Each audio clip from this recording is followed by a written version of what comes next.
عاملين ايه؟ عشان بس محدش يتكلم كتير، لان انا مش بلاحظ انكم على كل الناس اللي على السوشيال ميديا بتعملوا معاها الحاجات دي، بس انا بيبقى الموضوع مأفور، او يمكن عشان انا متابعه حاجتي اكتر فانا حاسه ان عندي انا المشكله.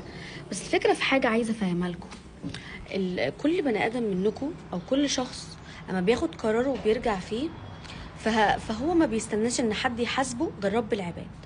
يعني علاقتك بربنا هي الأساسية، صلاتك ودينك، وان انت بتفكر ازاي تتقدم للأحسن، فدي حاجة بيني وبين ربنا او انت بينك وبين ربنا. لكن اللي انا بشوفه ناس كتير قوي بتهاجمني بحاجات كتير جدا، مع ان في ناس كتير جدا بتحبني كتير جدا. يعني انا بشوف الناس النرم قوي والكرنج والناس دي اللي بتبقى في الكومنتات بجد، يعني حاجات غريبة قوي، وكلهم بحسهم اندر ايدج، يعني اللي هم بتوع ال ال ال البناطيل بقى، اللي هي الحركات بقى، فاهمين بقى الناس دي. فانا بحس ان الفئه دي هي اللي بتقعد تكتب لي الكلام ده، وخاصه الشباب السرسجيه قوي اللي هم احنا موت بقى، احنا سرسجيين موت، بتوع المطاوي حرفيا. سؤال بس، انت ليه مركز على لبسي؟ ليه مركز على ان انا لبست خماري ولا قلعته؟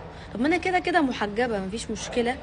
ماشي، انا عماله بفكر وبجاهد وعماله بحاول، وقلت لكم يعني انا في الفيديو بتاع الخمار قلت لكم انا ان شاء الله مش هقلعه، بس لو فكرت، يعني اللي هو عماله اقول لكم يعني ممكن اتهز في الموضوع واقلعه. فانا عن نفسي مش هطلع اتكلم مع حد تاني واروح اقول لكم اصل انا عايزه البس الخمار، اصل انا عايزه اعمل حاجه في حياتي، اصل انا لا، انا بعد كده انا هتعلم من اخطائي. انا طالعه في خلال الكام يوم دول بشخصيه جديده حرفيا، انا مبسوطه انها طلعت، وده الصح. الناس كلها ليه حياتها بتمشي، ما عشان هم كاتمين على حاجه حياتهم.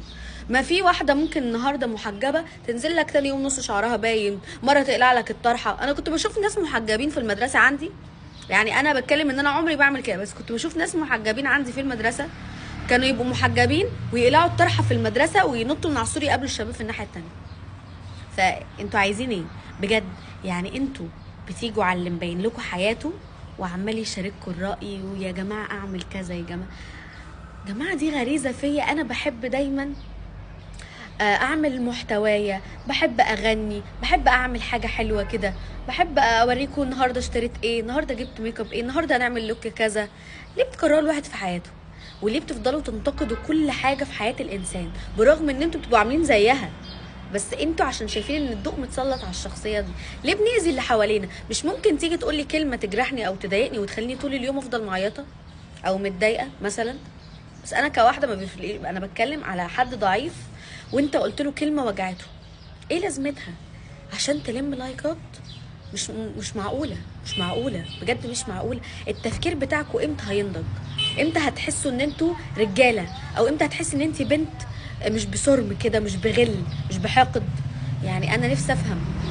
ربنا يشفيكم وربنا يهديكم بجد. انا من الناس اللي لو شافت حد ما بتحبوش ما بتنتقدهوش، ما بتتكلمش عنه اصلا، ما اعرف خلاص هقلب الفيديو، لكن اكتب له كومنت. هو يا جماعه، هو حياته مش فارقالي.